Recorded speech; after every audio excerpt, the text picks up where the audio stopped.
Mercado de Ação, o seu programa das terças-feiras, às 22 horas e 30 minutos, com reprise aos sábados pela manhã, às 8 horas.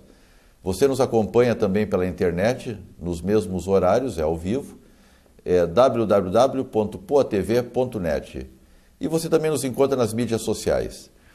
Hoje nós estaremos recebendo aqui Jerônimo Lima, pós-doutorado em Administração de Empresas, tem uma vivência bastante grande em consultoria e treinamento empresarial, coordena alguns cursos, alguns MBAs da Unicinos, e hoje nós vamos discutir as ações para proteger as empresas, as estratégias, o papel dos executivos, enfim, vamos ter uma aula em conjunto com esse belo profissional. Fique conosco, voltamos num instante. Bom, meus amigos, o programa Mercado de Ação está de volta, agora recebendo Jerônimo Lima. Seja bem-vindo. Boa noite, Luiz. Muito obrigado. Doutor em Administração de Empresas pela Unicinos, uma larga vivência em consultoria, treinamento empresarial, atua em empresas de porte e de expressão internacional, consultor e coach certificado internacionalmente, coordena também os MBAs na Unicinos de Gestão de Conhecimento Organizacional, Gestão de Negócio e Tecnologia de Informação. Opa, tem mais um que eu esqueci. E Gestão de Processos de Negócios. Isso São mesmo. 4, né? São 3 MBAs. São 3? São 3. É o de Gestão de Conhecimento, o de Gestão de Negócios e Tecnologia da Informação e o de Gestão de Processos de Negócio.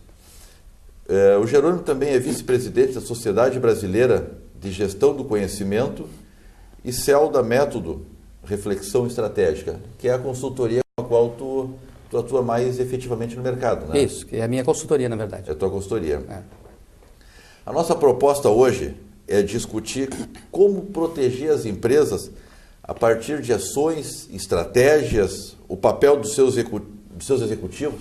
Podemos seguir por essa linha? O que tu acha? Não, podemos seguir por essa linha, sim, Luiz. Eu me sinto à vontade para falar sobre esses assuntos. Acho que a gente tem um bom campo aí para explorar com os telespectadores e também com os empresários, no sentido de ver como é que podemos melhorar a vida das nossas empresas. Pela tua experiência, eu acredito que tu tenhas alguma facilidade em perceber erros inocentes nas estratégias das empresas. Sim. Erros por falta de informação. Por que acontecem esses erros? E quais são os erros mais comuns? Bom, eu sou consultor de administração de empresas desde 91. Pelas estatísticas aqui do Rio Grande do Sul, do Instituto Brasileiro dos Consultores, devo ser o segundo consultor mais antigo em atividade. E me dedico à área de planejamento estratégico, é com isso que eu trabalho nas empresas.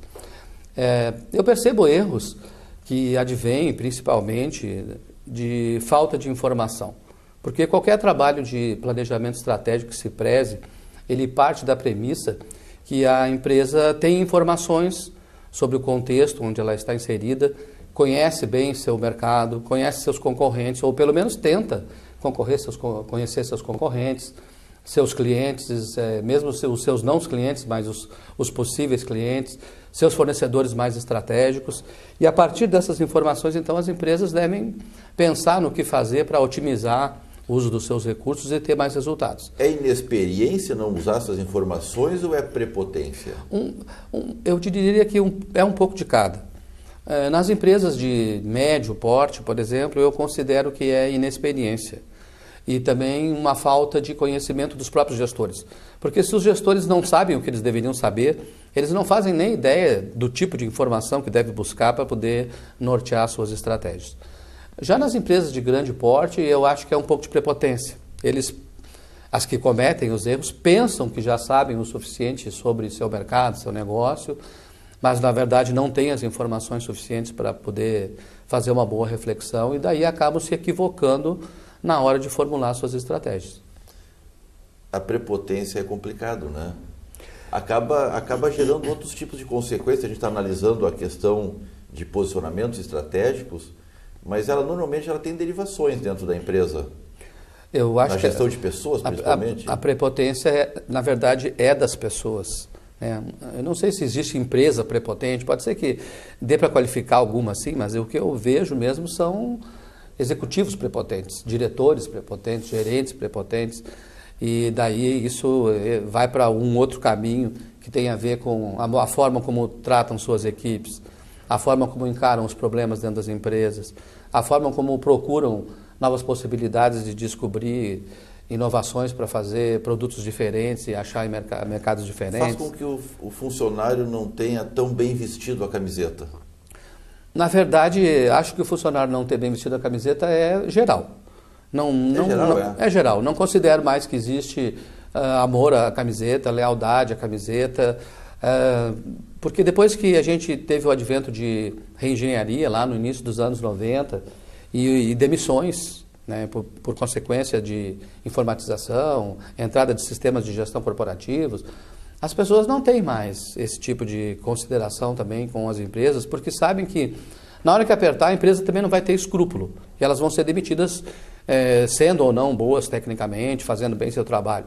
Também quando troca uma gestão, a gestão coloca as pessoas da sua confiança. E não importa se tu era um bom gestor na gestão passada, tu sai igual.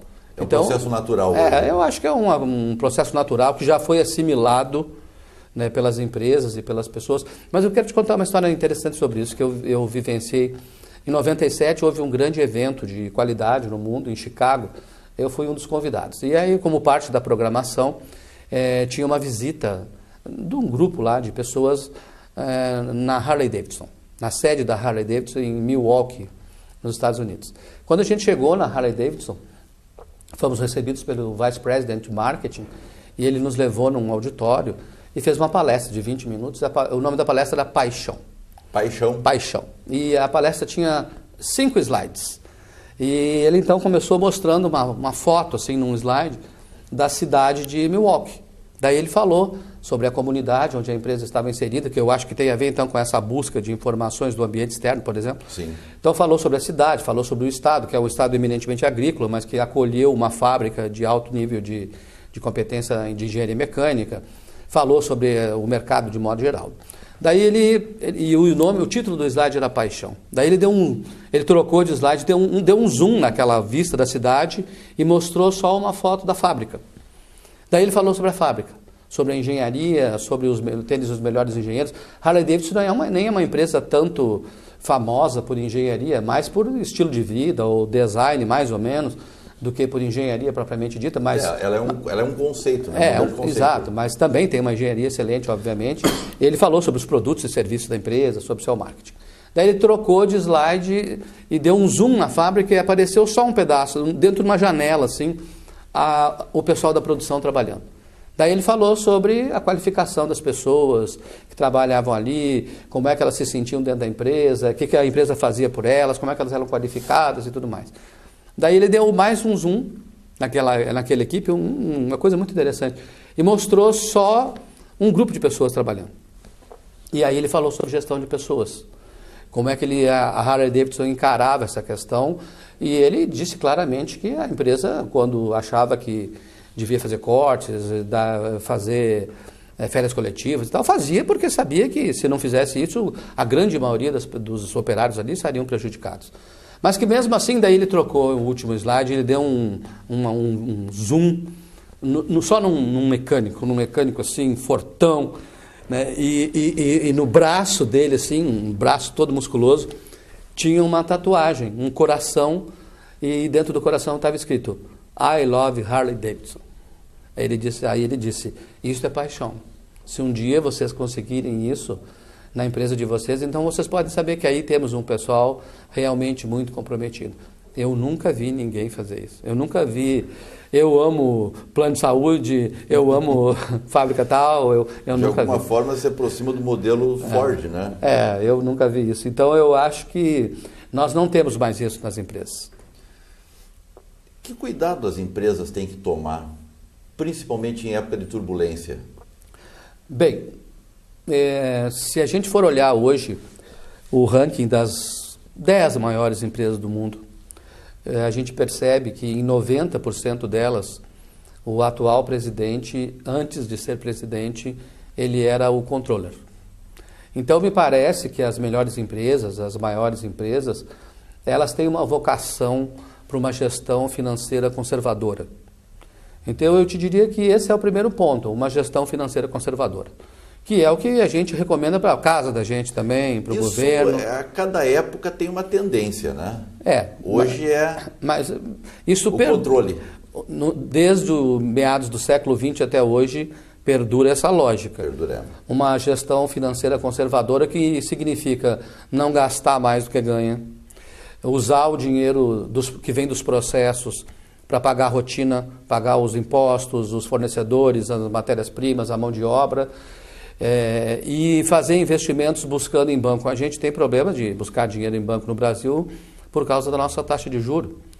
Então a gestão financeira fica mais crítica ainda em ambientes de países emergentes como o nosso, com essa nossa característica, porque é difícil crescer, é difícil inovar, se tu não tem uma facilidade de acesso a crédito. Embora o governo tenha feito algumas iniciativas em relação a isso, ainda temos um juro muito alto e a gestão financeira fica necessária. Quanto mais tu precisa do dinheiro, mais caro ele caro ele fica. Quando devia ser o contrário.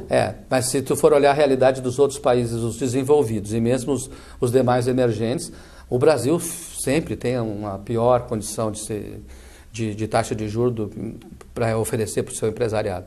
Então a nossa economia... Mas é uma certa incoerência, porque a hora que tu quer um dinheiro para te investir, uma hora que tu precisa para dar um passo ou para suprir uma dificuldade, de alguma forma o governo ajuda a botar o pé no pescoço. O governo Lula e o governo Dilma não têm ajudado o empresariado nesse sentido.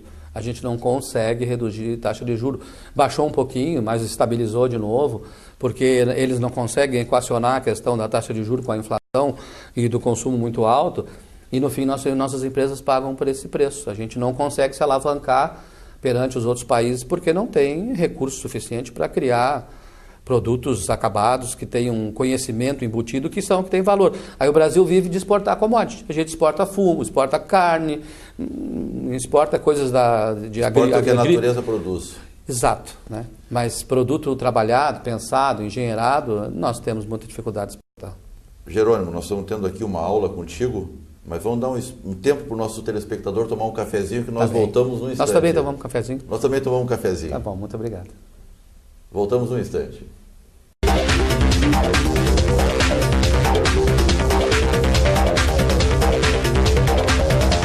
Atuar é uma palavra de muitos significados. Atuar é, para alguns como eu, ganhar a vida. Para outros, atuar é uma diversão. Mas para a Kinder, atuar é muito mais. A Kinder, há mais de 20 anos, atua para dar reabilitação e educação a 300 crianças com deficiências múltiplas. E para que a Kinder possa continuar atuante assim, precisamos de mais protagonistas. Você pode fazer o papel principal na vida dessas crianças. Faça a sua doação. Agora eu vou dar real para vocês. Esse negócio dos magrão e das minas ficar se chapando nos estádios é de antepenúltima categoria. Não empata a tua vida, velho. Droga no campo é bola nas costas, cara. O que adianta o teu time ganhar se fora do campo tu vai ficar com a vida empatada? Droga no estádio não rola. E não me faz te pegar nojo. Deixe para viajar na alegria do gol e não na ilusão da droga. Droga no estádio não rola. Há 64 anos, a LBV acredita no Brasil e investe para que a nossa gente tenha uma vida mais digna e feliz.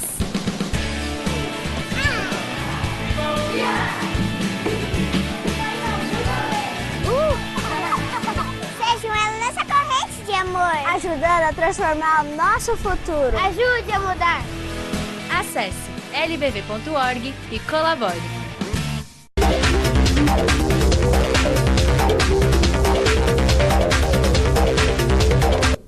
Estamos de volta com o Jerônimo Lima, lembrando o nosso telespectador que o Mercado e Ação, que é o seu programa das terças-feiras, ele vai ao ar às 22 horas e 30 minutos, com reprise aos sábados às 8 horas, na Poa TV, canal 6 da NET. Jerônimo, voltamos à nossa conversa. Vamos lá. Qual é o papel do líder na empresa hoje? Nesse perfil de empresa que nós estamos discutindo? Olha, Luiz, esse papel é um papel controverso, mas eu vou te dizer uma lição que eu aprendi com o Dr. Jorge Gerdau e Johan Peter. Antigamente, a nossa Associação Brasileira de Recursos Humanos aqui no Rio Grande do Sul tinha um evento bianual em que ela reunia os presidentes das 50 maiores empresas do Rio Grande do Sul para falar sobre liderança e negócios de modo geral. E eu fui um dos facilitadores dos últimos que teve. E numa conversa preparatória com o Dr. Gerdau, ele me deu uma lição de casa. Ele me disse que eu deveria ler todos os livros que existiam em português sobre liderança, por exemplo, e descobrir qual é o papel do líder. Então eu fiz essa pesquisa. Eu acho que em 2 anos devo ter lido mais de 120 livros sobre liderança, entrevistado executivos e presidentes. Coisa que a maior parte das pessoas não lê a vida toda. Não lê a vida toda, exatamente. Mas foi uma lição de casa muito interessante, porque gerou um aprendizado bom. E eu descobri, então, e aí isso foi o que eles debateram no último encontro que tiveram, que um líder tem 4 papéis, que ele obrigatoriamente deve cumprir. Se a gente for ler, por exemplo, o livro do Jack Welch, Paixão por Vencer, que eu penso que é um livro extraordinário para quem está num cargo de gestor, ele referenda essa questão. Primeiro, um líder tem que ser visionário.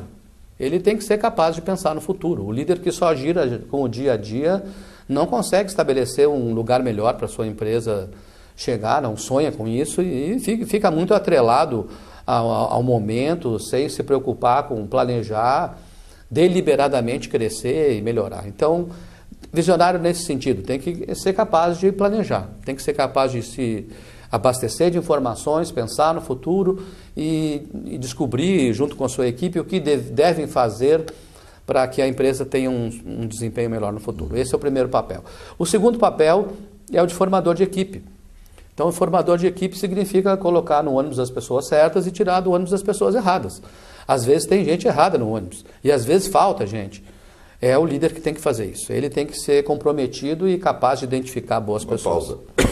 A pessoa errada no ônibus normalmente é culpa da empresa.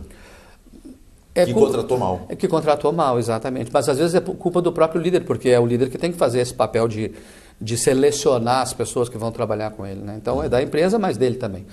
Mas então esse seria o segundo papel, ter uma boa equipe. O terceiro papel é o de tomador de decisão. É, na verdade, para isso que existem líderes e gestores. O tempo todo eles se veem com a questão de tomar decisões. Nem sempre as decisões são boas, nem sempre as decisões são assim de fácil implementação, mas é preciso perceber os desafios que o ambiente apresenta e mesmo quando são drásticas, tomá-las. E o líder tem que fazer isso. E, por fim, o quarto papel tem a ver com a questão do exercício da liderança. Tem uma pergunta recorrente em recursos humanos que é: um líder nasce líder ou ele pode vir a ser líder? A resposta é as duas coisas. Se a pessoa não é carismática a ponto de já nascer o líder e todo mundo admira, isso não quer dizer que ela não possa ser bom líder. Mas para que ela tem que botar esforço. E o esforço é coerência. Ninguém segue uma pessoa que prega moral de cueca, que tem lacuna entre o discurso e a ação, que não cumpre suas promessas, enfim, que não gera credibilidade. Então eu diria que esses são os 4 papéis que um líder tem que cuidar e desempenhar. No livro do Jack Welch, interessante, ele diz assim, que um líder tem que cuidar de 3 coisas. Uma é formar a equipe. Ele começa falando sobre isso. Depois, ele diz que um líder tem que cuidar do seu orçamento, do orçamento da sua empresa, ou seja, ficar atento às finanças. Afinal de contas, estamos no mundo capitalista. E terceiro, que um líder tem que atingir metas. Então, fica foco nisso. Falando, né? Se não cuidar bem das finanças, tem que cair no banco e o juro vai terminar. Volta aquela questão que a gente estava conversando. A importância do conhecimento. Tu coordenas 3 MBAs lá na Unicinos. Sim. E hoje os MBAs, eles entraram muito forte numa lacuna que é a parte operacional das faculdades, a parte operacional do aprendizado, aquela parte que não chega a ser um mestrado, porque não aprofunda tanto numa coisa mais estreita, vamos assim dizer. Sim. Ele é mais abrangente. Isso está conseguindo suprir um pouco dessa coluna, dessa falta no mercado, ou dessa capacitação dos profissionais? Veja, os MBAs que eu coordeno, e assim como todos os outros da universidade, eles têm foco eminentemente prático. Então, quando um aluno recebe um corpo de conhecimentos da sua área de atuação e ele aplica esses conhecimentos no dia a dia, então ele gera capital intelectual. Aí ele vai conseguir promover melhoria de processos, produtos e serviços por decorrência da aplicação dos conhecimentos que recebeu. Então, isso vai muito do aluno, vai muito do curso. Meus cursos privilegiam isso. Mas vai muito do aluno, vai muito da empresa onde o aluno trabalha e que então tem que dar condições dele. É muito grande a quantidade de empresas isso. que patrocinam esses alunos? Quase todos os alunos são patrocinados, pelo menos em parte. As empresas pagam 20%, 30%, algumas 50% dos cursos, mas quase todos recebem algum auxílio nesse sentido. Isso é importante, né? A empresa, é uma conceituação um pouco nova também para a empresa, esse investimento no capital intelectual. As empresas se deram conta de que, deixando a educação só na mão do governo, nós não vamos ter bons trabalhadores, bons gestores. É preciso que ela também contribua com uma formação complementar. E isso já de algum tempo perceberam. Então, os alunos dos MBAs, eles estão numa transição de carreira normalmente, entre uma área técnica e uma área gerencial, e a empresa, sabendo, né, que essa transição é importante, quase sempre apoia. Mas eu queria te falar um outro aspecto sobre essa questão do conhecimento. Veja, se a gente for olhar, a economia brasileira hoje ela é dividida em setores, são 22 setores.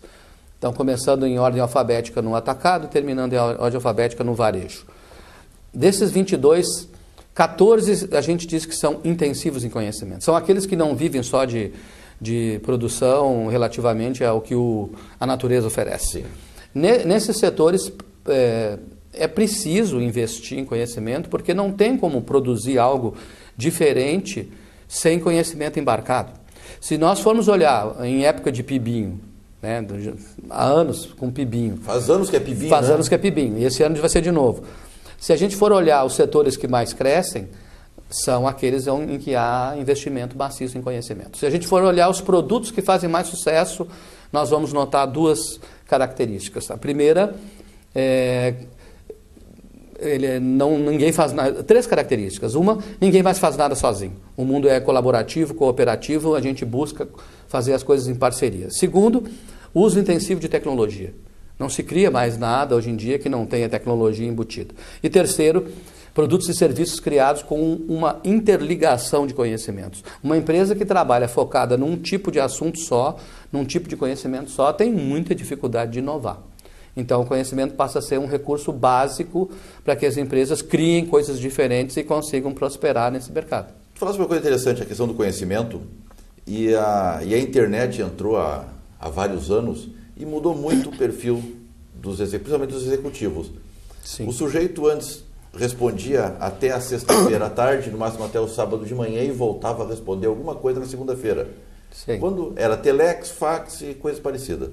Hoje, com a internet, ele passa a ser cobrado no sábado à noite de um fato que aconteceu há 5 minutos num país que ele nunca esteve, mas que pode afetar a empresa dele, e ele passa a ser cobrado. Isso gera um nível de estresse, um nível de preocupação e uma carga de trabalho também muito violenta. Qual é o limite da razoabilidade nisto? Sabe que a coisa mais difícil na vida é a gente conseguir equilíbrio nas coisas. E eu penso que o equilíbrio é o uso dessas facilidades de acesso à informação que a gente tem, e também é cobrado a todo momento pelo uso delas para melhorar as coisas na empresa, com uma certa felicidade no seu ambiente fora da empresa.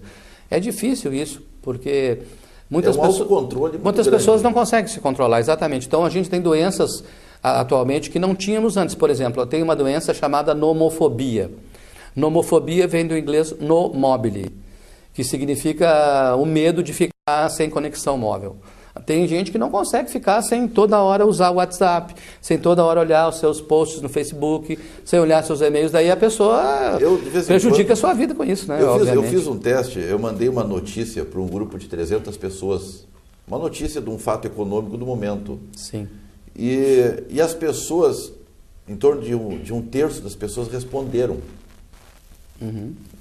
Sábado à noite. Sábado à noite. O que estavam fazendo sábado à noite? Era para estar com a família. Era para estar com a família, passeando, namorando, indo no cinema, jantando, tomando um vinho.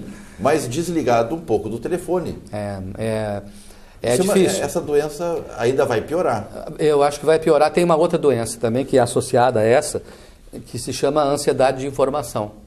Então é um bombardeio tão grande, por diversas formas, que a pessoa fica com um certo receio de que, se ela não se informa o suficiente, ela vai se dar mal no trabalho. Mas, na verdade, isso não é necessário. A gente tem que saber onde procurar as coisas. Não precisa querer saber tudo, até porque não consegue saber tudo. Não seria um papel do líder ajudar a controlar os seus subordinados para que não atinjam esse nível de, vou dizer, de doença? Eu acho que sim. É um papel bem importante aí, né? Muito importante. Ele mesmo não cobrando esse tipo de coisa dos seus subordinados, em momentos em que eles deviam estar fazendo outra atividade. Estabelecer limites. E ao recursos humanos também eu penso que isso seria importante dar uma olhada. Bom, temos estratégias, pessoas, processos. O que mais as empresas devem gerenciar para ter sucesso? Temos 1 minuto e meio para a tua resposta ainda, porque o tempo passa voando. Tá bem. Então, assim, fazendo uma espécie de síntese do que eu comentei, eu penso que além de estratégias, pessoas e processos, a questão da colaboração é importante. Não se consegue mais fazer nada sozinho. A gente tem que contar com clientes, contar com fornecedores, às vezes contar até com concorrentes para poder criar alguma coisa diferente. Também acredito que essa questão do conhecimento é essencial se a gente quer inovar. Quem não busca novos conhecimentos, quem não se atualiza. Para ter uma ideia, o conhecimento sobre qualquer assunto disponível na internet duplica a cada 2 anos e meio. Ou seja, a gente nunca mais vira sênior. Quando a gente pensa que está virando sênior, volta a ser pleno, às vezes júnior, porque não detém todas as informações. Não é possível dominar tudo. E eu penso que é preciso ficar atento à tecnologia. Não vamos mais conseguir avançar sem boas tecnologias para nos apoiar e sem boas pessoas, né? Não dá para fugir disso. Então, eu acho que devemos ficar atentos a essas questões de colaboração, participação, pessoas bem qualificadas, a gestão do conhecimento e o uso de tecnologias apropriadas. Beleza. Jerônimo, o teu e-mail, o teu telefone foi colocado pela produção, apareceu aí. Tá bom, muito obrigado. Se alguém tiver alguma dúvida, alguma coisa, pode passar um e-mail para a nossa produção ou pode contactar também direto com o Jerônimo Lima, que sempre tem um espaço para responder a uma boa pergunta. E dessa forma ficamos por aqui, agradecendo a sua audiência. Muito obrigado pela oportunidade, Ulisses. Eu estou sempre às ordens quando precisarem. Foi uma boa aula, te traremos de volta. Tá bom, muito obrigado.